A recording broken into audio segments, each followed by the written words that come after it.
Em Pais Brilhantes, Professores Fascinantes, Augusto Cury falou com pais, professores, psicólogos, pedagogos e médicos sobre o mundo dos jovens. Agora, com filhos brilhantes, alunos fascinantes, chegou a vez de falar com os próprios jovens sobre sua mente, seus conflitos e desafios. Bons filhos conhecem o prefácio da história de seus pais, filhos brilhantes conhecem os capítulos mais importantes da vida deles. Bons filhos se preparam para o sucesso, filhos brilhantes se preparam para enfrentar derrotas e frustrações. Bons alunos se preparam para receber um diploma, alunos fascinantes se preparam para a vida. Bons alunos são repetidores de informações, alunos fascinantes são pensadores, íntimos da arte da dúvida e da crítica. Em cada capítulo há histórias de jovens e adultos feridos pela vida, rejeitados socialmente, desacreditados, portadores de conflitos, mas que conseguiram encontrar força na fragilidade e dignidade na dor. As ideias de diversos pensadores, como Freud, Jung, Piaget, Vygotsky, Platão, Sócrates, Santo Agostinho, Paulo Freire e outros, influenciaram a construção desta obra. Talvez em alguns textos você se emocione, em outros se encante e em outros, ainda, viaje. As razões deste livro. Eu discordo. Protesto. Eu enxergo a vida de outro modo. Vamos construir o mundo de outra maneira. Frases como essas sempre foram produzidas pela juventude mundial em muitas épocas da história. Agora os tempos são outros.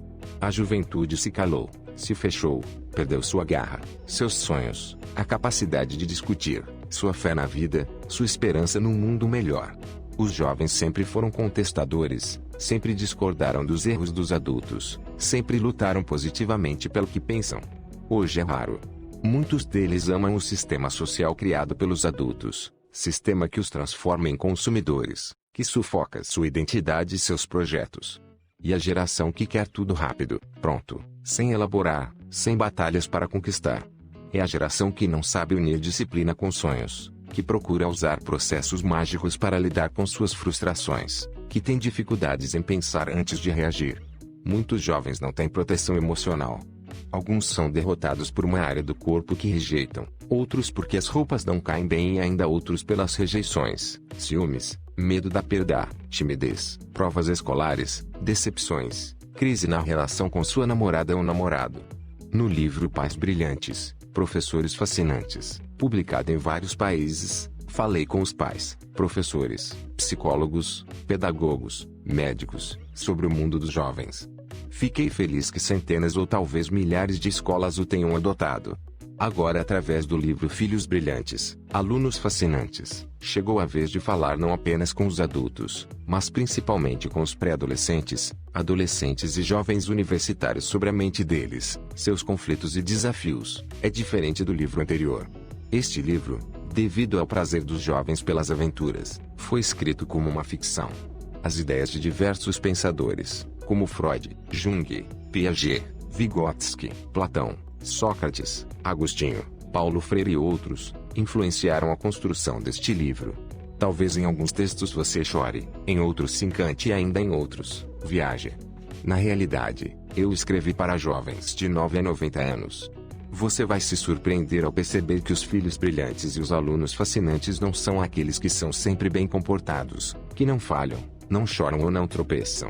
Mas, aqueles que aprendem a desenvolver consciência crítica, decidir seus caminhos, trabalhar seus com acento circunflexo rus, construir tolerância, reconhecer suas dificuldades. São os que choram, sim, quando necessário. E por que não? São os que constroem grandes sonhos e lutam pela concretização desses sonhos. E, acima de tudo, são os que dão uma nova chance para si mesmos e para os outros quando fracassam. Você verá histórias de jovens e adultos que foram feridos pela vida, rejeitados socialmente, desacreditados, portadores de conflitos, mas conseguiram encontrar força na fragilidade e dignidade na dor. Eu mesmo tive de experimentar uma amarga experiência enquanto escrevia este livro. Permita-me contá-la para dar mais sabor ao conteúdo desta obra. Antes disso, quero dizer que para mim o culto à celebridade é uma imaturidade da inteligência, pois cada ser humano, rico ou pobre, intelectual ou inculto, judeu ou árabe, artista ou espectador, é igualmente importante. Certa vez um jornalista me fez uma matéria agressiva e completamente injusta sobre mim num órgão de imprensa que tenho em alta conta. Em vez de fazer crítica literária, ele usou um linguajar que destilava raiva e sarcasmo. Não sei qual a raiz desse ódio, só sei que desrespeitou não apenas a mim, mas milhões de meus estimados leitores de todos os níveis culturais que sabem escolher o que leem, dentre os quais inúmeros médicos, psicólogos, sociólogos, biólogos, professores, pedagogos, advogados, juízes de direito e cientistas que usam meus textos em vários países. Devemos sempre criticar as ideias dos outros, mas nunca violá-las, pois não somos proprietários da verdade, não somos deuses. Como frequentemente digo na teoria da inteligência multifocal, do ponto de vista filosófico a verdade é um fim inatingível. A cada 10 anos muitas verdades científicas caem no descrédito, perdem seu valor. O conhecimento é produzido num processo sem fim. O conhecimento considerado absurdo hoje poderá ser supervalorizado amanhã. Isso sempre ocorreu na história da ciência e da cultura. Por isso a democracia das ideias é uma necessidade inevitável. Não é possível viver em liberdade sem respeitar os que pensam diferente de nós. O jornalista entrevistou-me porque disse que era o autor brasileiro mais lido no país atualmente, época do lançamento deste livro, com mais de 1.200.000 livros vendidos, no último ano. Não entendo por que tenho tantos leitores, não mereço esse sucesso. Não tenho uma equipe de marketing, nem assessor de imprensa e moro longe dos grandes centros. Além disso, não tenho muito prazer de dar entrevistas, pois não sou celebridade e nunca serei. Sou apenas um psiquiatra e um simples pensador que procura ansiosamente entender o complexo teatro da mente humana. Frequentemente pergunto-me, como entramos na memória em milésimos de segundos e encontramos os endereços dos verbos, pronomes, substantivos, que constroem as cadeias de pensamentos. Cada ser humano ao produzir um pensamento, realiza uma tarefa muito mais complexa do que entrar na cidade de São Paulo de olhos vendados e encontrar uma determinada pessoa sem saber seu endereço. Ricos, miseráveis, adultos, crianças, intelectuais, iletrados, enfim, todos nós somos mais complexos do que imaginamos. Há mais de 20 anos analiso o fantástico processo de construção de pensamentos e cada vez mais me convenço de que quase nada sei. Não sou sábio, apenas procuro a sabedoria. Meu sonho é que todos os leitores, jovens e adultos, procurem a sabedoria e aprendam a escrever os capítulos mais importantes da sua história nos momentos mais difíceis da sua vida. Para mim, a sabedoria está morrendo num mundo lógico, consumista e imediatista. Por isso, as sociedades modernas estão se tornando uma indústria de estresse e doenças psicossomáticas. Contei essa breve história para mostrar que também atravesso meus desertos como os personagens que vocês conhecerão neste livro.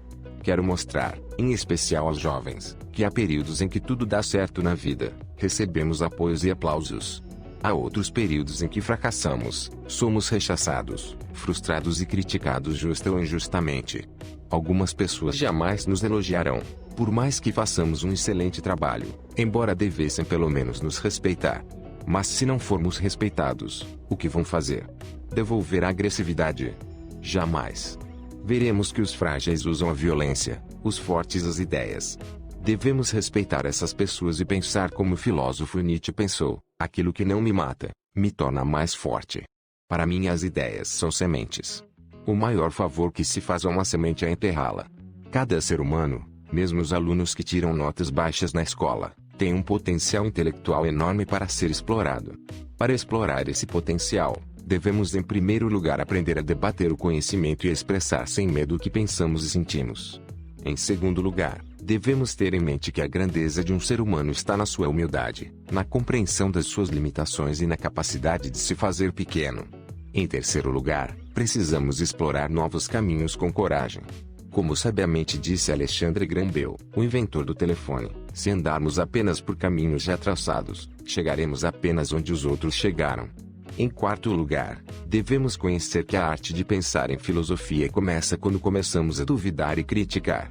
Devemos aprender a duvidar das nossas falsas verdades e criticar as promessas políticas, a imprensa, o ensino em sala de aula, os livros, inclusive meus livros e minhas ideias.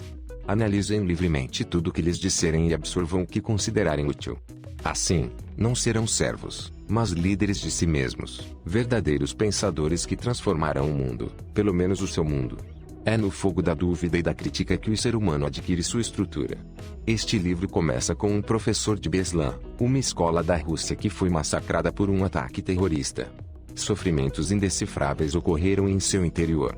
Usei o drama real de Beslan nesta ficção, para que as lágrimas dos pais, dos professores e dos alunos dessa escola se tornem um memorial inesquecível.